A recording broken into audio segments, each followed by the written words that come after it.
Bonjour à tous pour cette interview du podcast Parentème qui est consacrée à la question des activités sportives de nos enfants, non seulement le choix de ces activités, c'est pas toujours évident quand on est parent en période de rentrée scolaire de dire quelle activité mon fils, ma fille peut faire et comment on choisit. Et puis aussi par rapport aux inquiétudes qu'on peut avoir en tant que parent, est-ce que si mon enfant n'a plus envie de persévérer, c'est inquiétant, pas inquiétant? Est-ce qu'il faut que j'insiste ou pas? Est-ce qu'il faut que je sois attentif à certaines fois à des signaux faibles qui pourraient signifier que mon enfant n'est pas heureux, pas bien dans l'activité? Et certaines fois aussi, parce que c'est une réalité, si mon enfant subit des violences, comment les repérer, comment intervenir par rapport à tout ça? Alors, pour échanger sur ce sujet, moi, j'ai un grand plaisir, c'est celui d'accueillir Patrick Roux. Alors, Patrick, tu es un très grand sportif de haut niveau, judoka, multimédaillé, champion de France, champion d'Europe, 3e des championnats du monde, si je me trompe pas, en 87, 5e aux Jeux Olympiques de Séoul. J'ai tout bon? C'est ça. Et puis, depuis la fin de ta carrière, tu as consacré toute ton énergie et ton parcours professionnel à former, entraîner les entraîneurs, les athlètes, entraîner les athlètes, et puis bien évidemment accompagner les entraîneurs.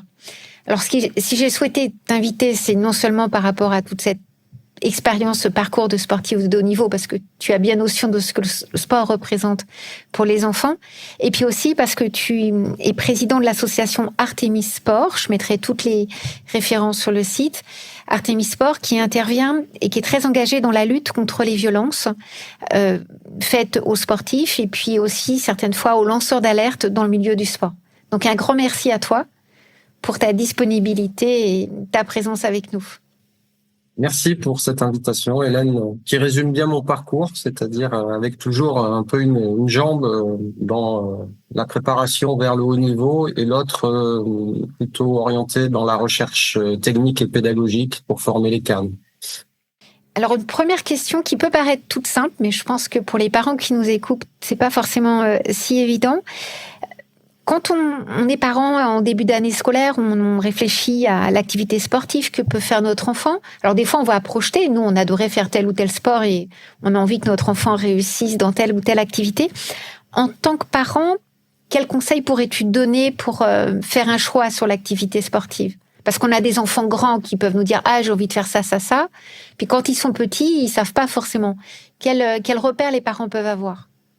Oui, la façon dont tu poses la question, finalement, c'est les premiers pas, la manière dont parfois un tout jeune enfant va découvrir l'expérience d'une pratique, qui ne sera pas forcément tout de suite d'ailleurs une discipline sportive ou un sport.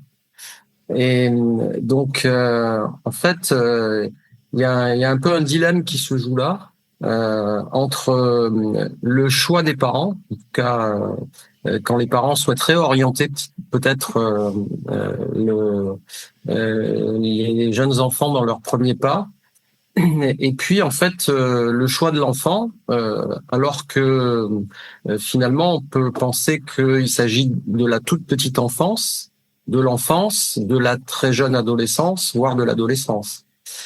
Et donc, ça peut paraître curieux ou paradoxal de vouloir orienter ou conseiller avant même de s'être questionné sur les caractéristiques en fait de ce qu'est un tout petit enfant ou un très jeune adolescent, par exemple. Et donc, qu'on doit prendre en compte aussi, c'est que il y a certainement une évolution de la société entre ce que les parents ont vécu peut-être 20 ans auparavant et ce que leurs enfants sont sur le point de découvrir. Par exemple, si je prends mon cas personnel, à l'époque où j'étais jeune enfant, l'offre de choix des fédérations sportives était très restreinte et souvent c'était l'environnement dans lequel on a grandi qui nous permettait d'inventer par nous-mêmes nos premières pratiques entre guillemets sportives. Donc les cabanes, crapahuter dans les champs, faire du vélo, et on inventait nos propres terrains de jeu, que ce soit avec un ballon ou sans ballon.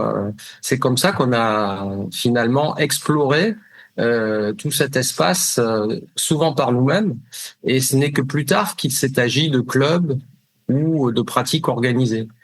Mais aujourd'hui, c'est bien différent puisque toutes les fédérations se concurrencent les unes les autres pour faire un choix le plus complet, le plus divers et dès le plus jeune âge. Oui, le plus tôt possible, oui. Voilà, exactement, afin que les tout jeunes enfants rejoignent plutôt leurs activités que celles de la concurrence. Donc il y a une dimension un peu clientéliste, on va dire, commerciale.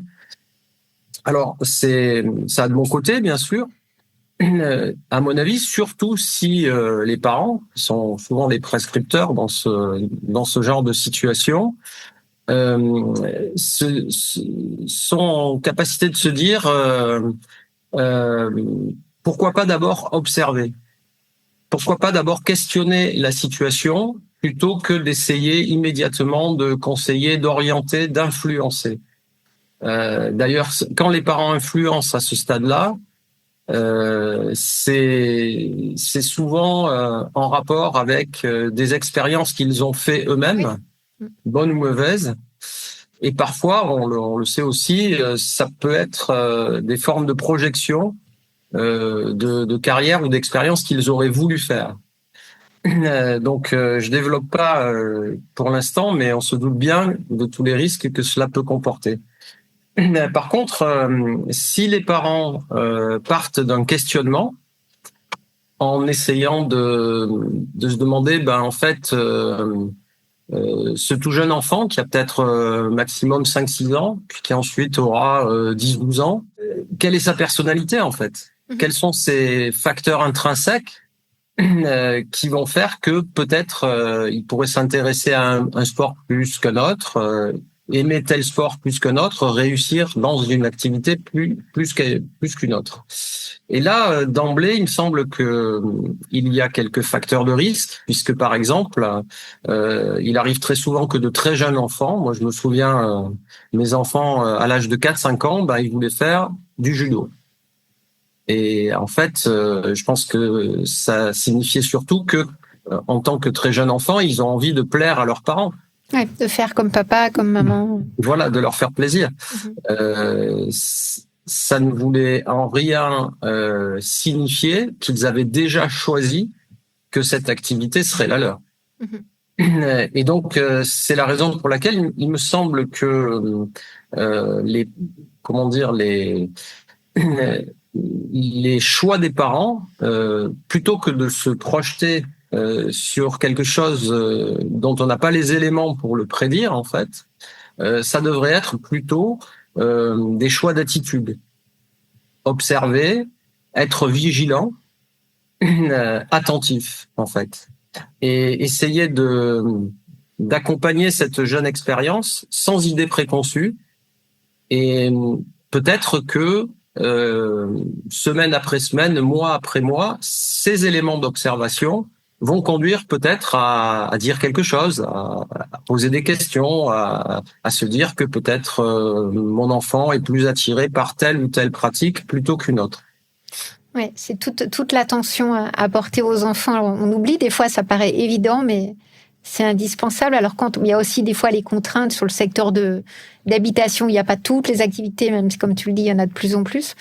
Mais dans cette idée qui serait, si j'entends bien, plus de laisser le temps à l'enfant de découvrir son corps, de découvrir le sport, d'expérimenter différents types d'activités au lieu de d'emblée être sur quelque chose peut-être de trop restrictif.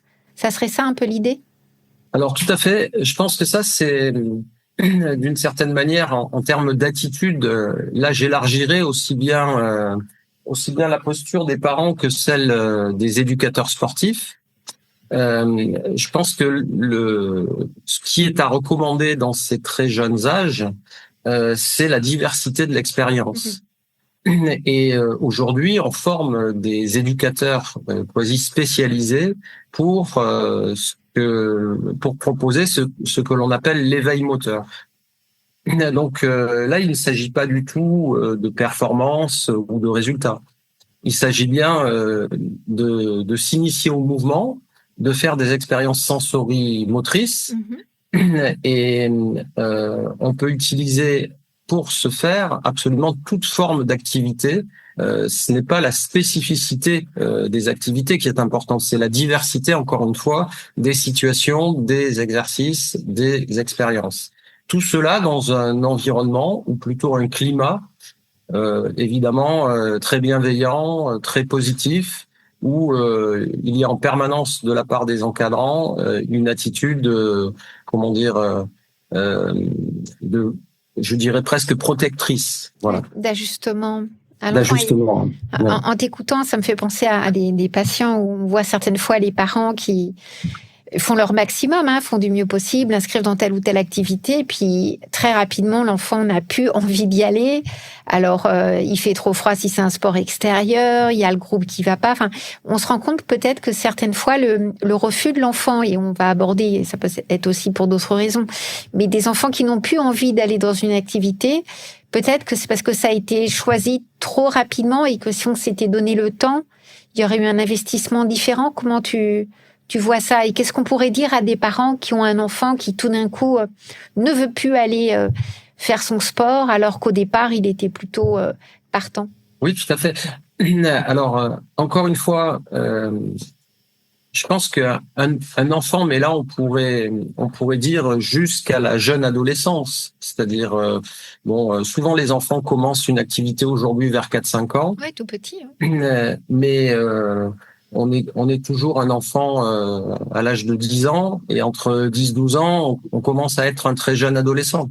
Donc, en fait, dans cette période-là, dans ces différentes phases-là, rien ne signifie que l'on a déjà procédé à des choix bien personnels.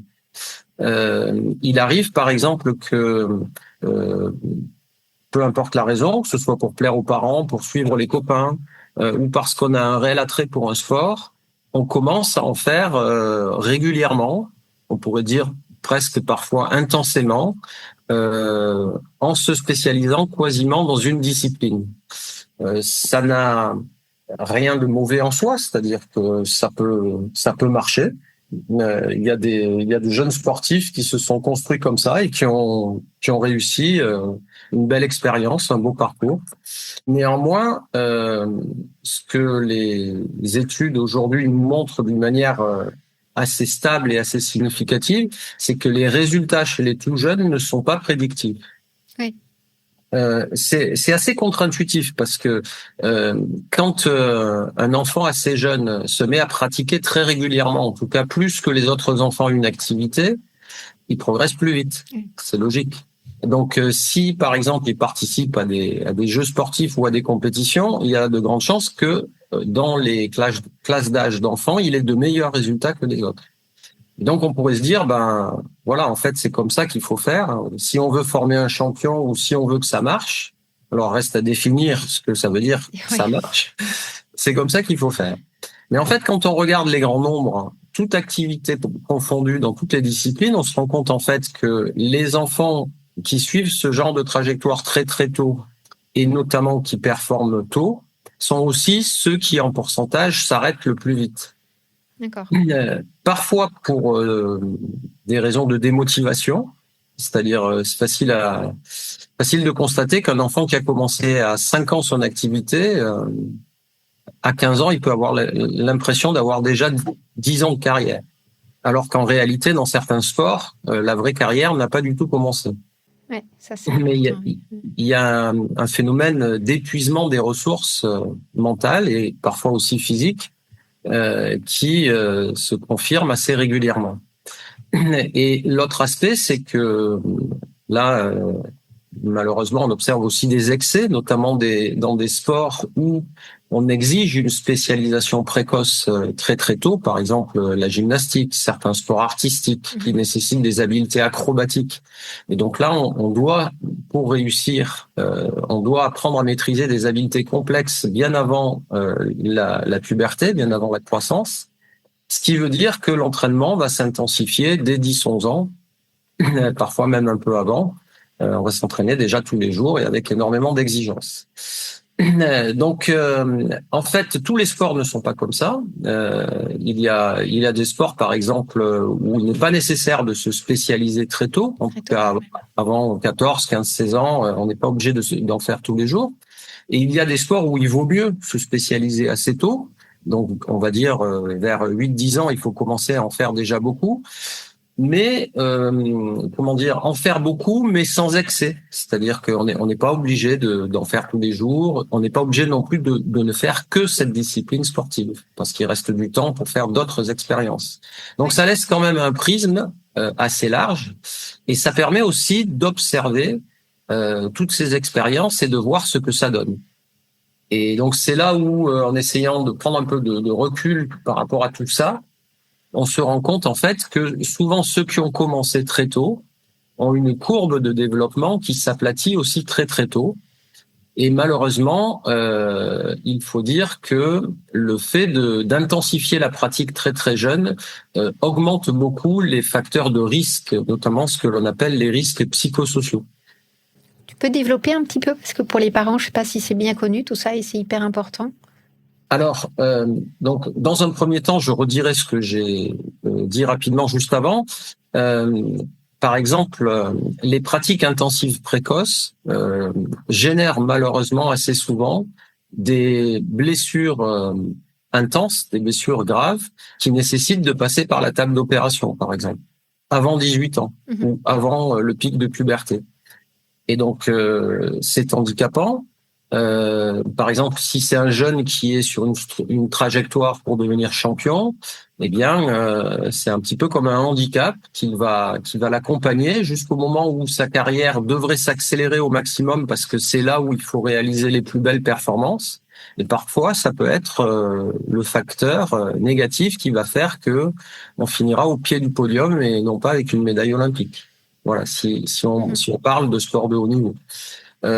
C'est un petit peu le cas aussi pour les ressources mentales, psychologiques, puisque on peut comprendre que quand on tire trop sur la corde de manière très précoce, eh bien, on épuise ses ressources motivationnelles. Et de la même manière, lorsque la carrière doit s'intensifier, et là, il faut comparer un petit peu les disciplines les unes avec les autres. Hein, les pics de performance selon les disciplines, c'est pas au même âge. Ah non. Mais bien évidemment, les experts de la préparation ou de l'entraînement savent que lorsqu'ils récupèrent dans les équipes nationales des jeunes auxquels il reste encore une marge de progression alors qu'ils sont à 4 ans des Jeux Olympiques, eh bien, ceux-là, en fait, présentent un très fort potentiel, parce qu'il y a encore une marge d'accélération et de développement par rapport à d'autres qui sont déjà en état de quasi-épuisement. Oui. Si j'ouvre le prisme et je réfléchis à la pratique pour tout le monde, celle qui devrait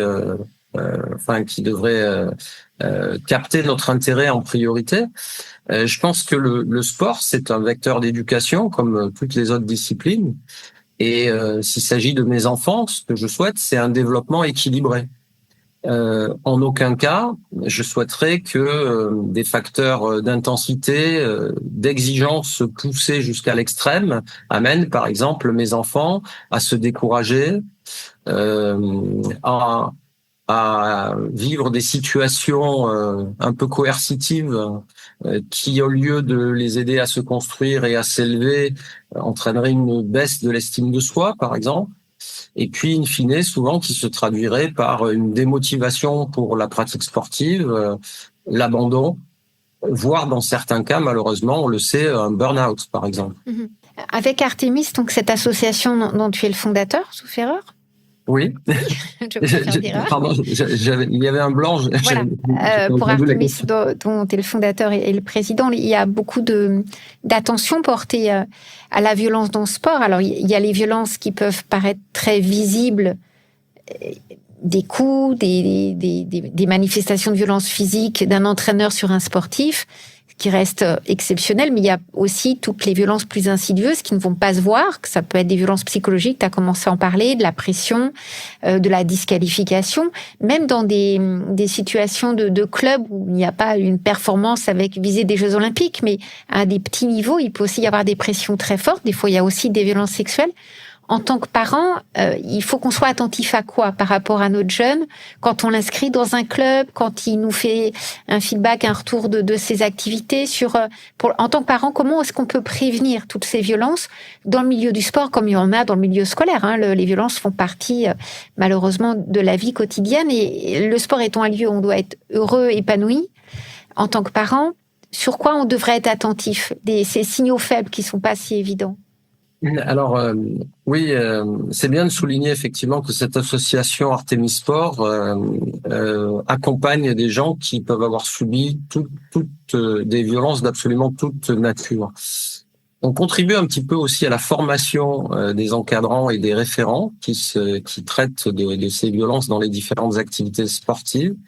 Et donc, une des choses qu'il faut sans doute apprendre et sensibiliser les personnes, c'est à repérer les signaux faibles. Ce qu'on appelle en fait les signaux faibles, c'est souvent des comportements tout à fait observables. Et d'ailleurs, je pense que encore une fois, lorsqu'il s'agit de l'éducation de ces enfants, c'est aussi une question de bon sens et d'attention vis-à-vis de ces enfants.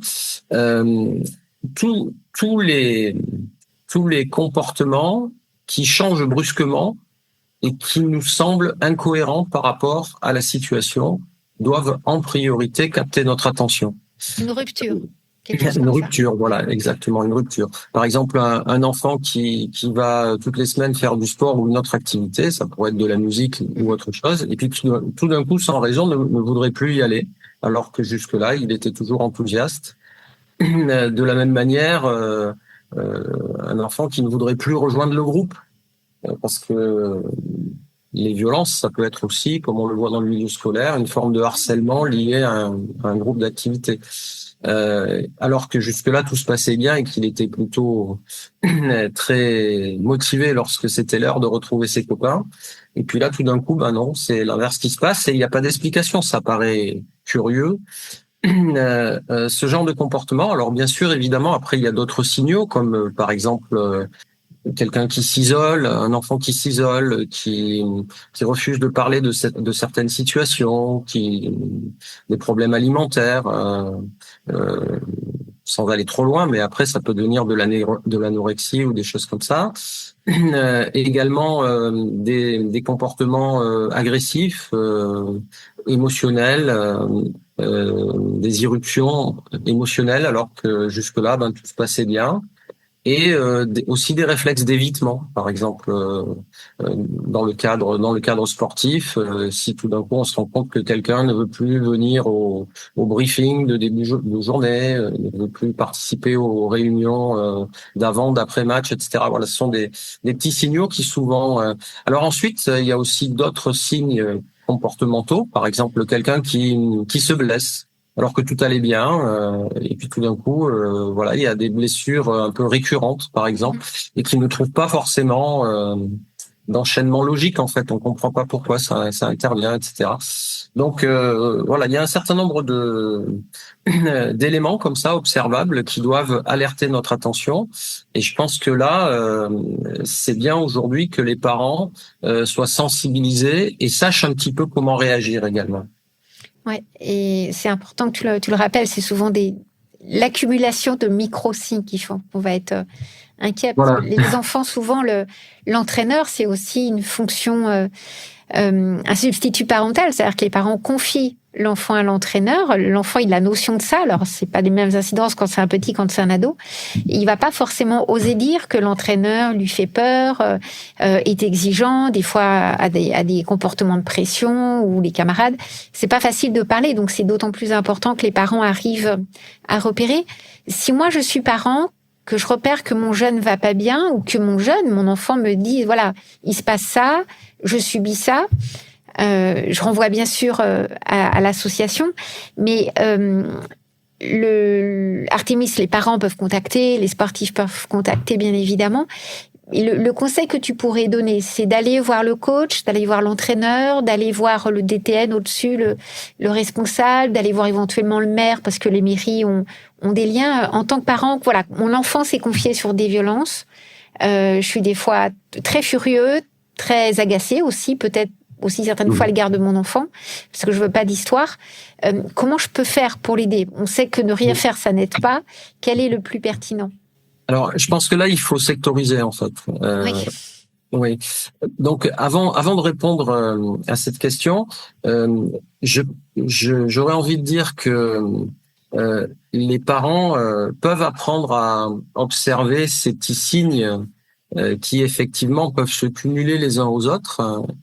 Et aussi, les parents, à mon avis, ont tout à fait un droit de regard sur les pratiques d'entraînement. Ce qui veut dire qu'aujourd'hui, on n'est plus à cette époque où parfois des clubs ou des entraîneurs disaient non, les parents, moi je les veux pas dans la salle. Hein. Quand je fais l'entraînement, Ouais, il ça, y a c'est fini, personne. ça. Voilà. Ça, je pense que c'est une époque révolue. Et ça veut pas dire que faut être invasif ou quoi que ce soit.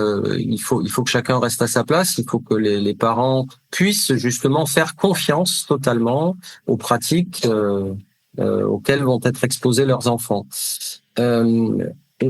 En termes d'évolution des pratiques, tout indique, et ça c'est aussi une évolution très souhaitable, que tout ce qui est coaching coercitif, en fait, c'est contre-productif. C'est-à-dire que bon, on se souvient d'images dont on se serait bien passé, y compris à la télévision, d'entraîneurs qui se valorisaient en criant de manière très impressionnante après les athlètes, voire même en les insultant. C'était théâtralisé. Parfois, on comprenait que c'était du second degré, on va dire. Mais ça pouvait parfois passer pour des propos humiliants, rabaissant. Par exemple, en mode, t'as vu, je te l'ai déjà dit, t'as encore raté ton exercice, ta compétition, tu seras jamais un Oui, la champion, t'es nul, etc. disqualification. Voilà, et je ne dis pas tout. Donc, il faut comprendre que c'est ce genre de pratiques et de coaching aujourd'hui, non seulement ne sont plus souhaitables, mais ils ne sont pas du tout appropriés. Lorsqu'il s'agit de jeunes enfants ou d'adolescents, c'est tout à fait inacceptable. Et donc, il y a, comment dirais-je, de la part des parents, je dirais presque un devoir de vigilance par rapport à ça. Parce qu'il ne faut pas exposer les enfants à ce genre de mauvais climat.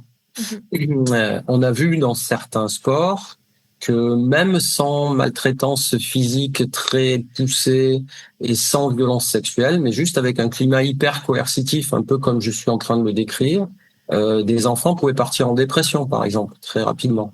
Et après, ben, ils sont suivis.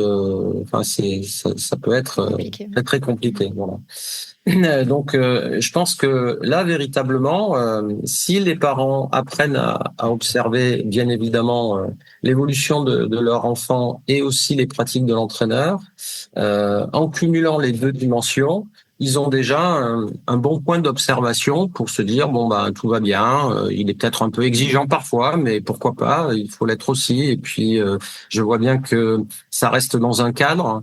Et surtout, c'est pensé, c'est réfléchi.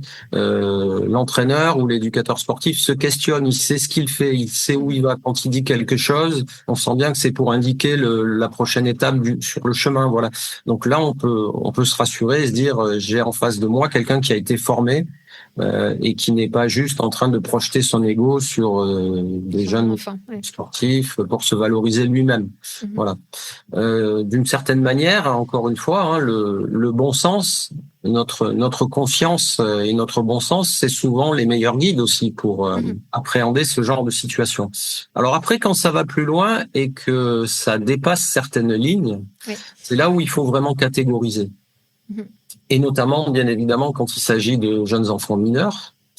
Lorsqu'il s'agit de faits à caractère sexuel, et malheureusement ça arrive, puisque le sport, on le sait, est un terrain de jeu pour des gens qui ont ce genre de pulsion, eh bien là, il faut prévenir le 112. Là, il faut faire appel à des gens qui sont spécialisés, dont c'est le métier.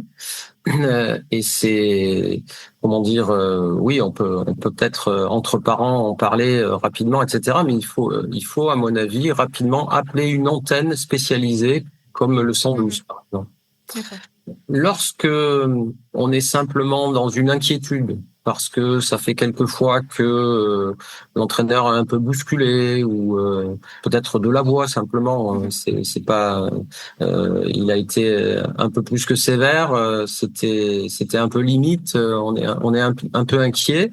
Je pense que là effectivement il faut intervenir. C'est-à-dire qu'il faut pas se mettre en retrait et se dire non, je comprends pas pourquoi il fait ça, mais ça va passer ou sans doute il le refera plus, etc. Il vaut mieux à mon sens, évidemment avec la bonne tonalité et la bonne posture. Il ne s'agit pas d'agresser non plus, hein. Faut trouver le bon curseur. Essayer d'aller en parler. Peut-être que c'est là où, pour revenir à ce que je disais tout à l'heure, si la séance est ouverte au public et que plusieurs personnes étaient là, il y a peut-être la possibilité de pas y aller tout seul et de le faire un peu comme une discussion ouverte, en disant j'ai entendu ça, est-ce que c'était vraiment nécessaire, par exemple, voilà, tout simplement. Je pense que ça peut résoudre un très grand nombre d'incidents et très souvent la personne va peut-être s'excuser ou dire c'est pas ce que j'ai voulu dire ou c'est pas ce que j'ai voulu faire. Parfois, lorsque ça n'est pas le cas, ce qui arrive, hein, on peut avoir aussi des intervenants qui maintiennent leur position en disant ah non mais moi c'est comme ça que je fais et puis personne va m'apprendre mon métier, par exemple. Voilà, s'il n'est pas content, il va voir ailleurs. Voilà, exactement. Là, je pense qu'aujourd'hui, ça n'est plus acceptable. Donc là, il faut prendre contact immédiatement avec la direction du club. Et la direction du club aujourd'hui, c'est ce qu'il faut comprendre, a obligation d'intervenir dans ces cas-là. On n'est pas en tout cas avant 2024. Oui, ça a évolué quand même, heureusement. Le cadre juridique a évolué. Et donc aujourd'hui, ce qu'on appelle les VSS, ou en tout cas les violences dans le sport, sont catégorisées d'une manière très très précise, avec un cadre juridique qui est détaillé et qui se précise de jour en jour. Et donc mieux vaut prévenir que guérir. Ce que tous les gens qui sont engagés dans cette lutte contre les VSS savent aussi que en fait, lorsque on laisse aller ce genre de propos déviants, etc., ça peut aller plus loin. Et ensuite, c'est le trait d'union vers des violences d'un stade plus intense, voire plus grave. Donc, en fait, si on n'intervient pas, on laisse se développer un climat dans lequel, vraisemblablement, d'autres choses risquent d'arriver. Ouais, c'est tout l'enjeu de ne pas banaliser, d'intervenir, mais avec la bonne distance et pas rester seul. Je pense que c'est aussi très important en tant que parent. Tu disais, des fois, on est présent avec d'autres parents, pouvoir échanger, pouvoir discuter avec des parents sur ce que nous, on a perçu, ce qu'on peut ressentir. Pas rester seul parce qu'en effet, ça risque de s'aggraver et avec toutes les conséquences dramatiques dans la vie de l'enfant ou de l'adolescent. Absolument. Alors là, je dirais, bien souvent dans le tissu associatif sportif, il y a un petit peu tous les corps de métier. Donc, on va retrouver des gens du milieu scolaire, on va retrouver des gens du milieu médical, on va retrouver des gens qui travaillent dans différents groupes professionnels. Et bien évidemment, si ces gens en parlent entre eux, et surtout à l'époque actuelle, ils risquent d'avoir un peu le même raisonnement que nous en ce moment. Il faut savoir que les fédérations sportives, les associations comme la nôtre, nous contribuons de plus en plus à former très très largement. C'est-à-dire que nous avons de la sensibilisation et de la formation de tous les acteurs en fait qui gravitent dans le tissu associatif sportif, pour leur donner une sorte de socle de base de connaissances sur la prévention des VSS, notamment pour commencer la définition de quoi s'agit-il. En fait, ce qu'il faut comprendre, c'est que dès qu'il y a quelque chose qui touche à la dignité de la personne, donc c'est-à-dire dès qu'on sent qu'une personne n'est pas respectée dans son intégrité physique, mentale, etc., on est déjà à l'orée de ces questions-là. Et donc, en fait, non seulement il y a de plus en plus de gens dans l'environnement qui en ont entendu parler, et donc qui par conséquent sont en capacité de réagir sous forme de conversation à un premier niveau. Et ensuite, il faut le redire, il ne faut pas hésiter à contacter les associations. Oui, ça c'est hyper important. Oui. Ça, je pense que c'est très très important. Et quel que soit le niveau d'intensité ou de gravité des violences subies, même si, par exemple, c'est quelque chose qui malheureusement arrive encore souvent, il s'agit d'une agression sexuelle, par exemple, et que peut-être très rapidement, il y a une intervention qui conduit à porter une plainte vers la police ou une autre administration.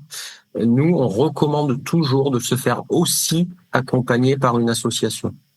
parce que on peut pas, comment dire, on peut pas deviner en fait tout le savoir d'expérience nécessaire pour accompagner ces situations sur le long terme, parce que malheureusement, post-signalement, après les plaintes, le temps peut être très long. Ouais, ça sera le mot de la fin parce que le temps il a filé, mais vraiment Artémis, vous faites un travail considérable à la fois, tu l'as dit, en tant que sensibilisation, formation, mais accompagnement et un accompagnement dans le temps. Donc ne pas rester seul pour les parents, surtout écouter son enfant, être ajusté à lui, prendre le temps d'échanger avec d'autres professionnels s'il y a un comportement qui nous interpelle ou s'il y a des pratiques que l'on peut voir d'un entraîneur qui interpelle. Et c'est comme ça qu'on pourra les accompagner dans leur activité sportive, qui est quand même quelque chose de super positif dans le développement de l'enfant. Exactement, et je pense que l'aventure sportive, que ça soit simplement le plaisir amateur d'une pratique ou une aventure qui va se projeter vers des résultats en termes de compétition, c'est tellement formateur, c'est une richesse d'expérience qui doit être valorisée, qui doit être positivée. Donc c'est bien la raison pour laquelle c'est un enjeu citoyen de faire en sorte que ces violences ne viennent pas nuire aux pratiques sportives. Un grand merci Patrick. Et puis on retrouve Artémis sur le site internet, c'est assez facile d'y accéder. Il y a un téléphone aussi qu'on va retrouver sur le site, ou si tu souhaites. Oui, tout est indiqué sur le site, y compris la boîte mail. Y compris la boîte mail. Donc grand merci à toi, puis au plaisir de prochains échanges. En tout cas. Merci beaucoup. Merci.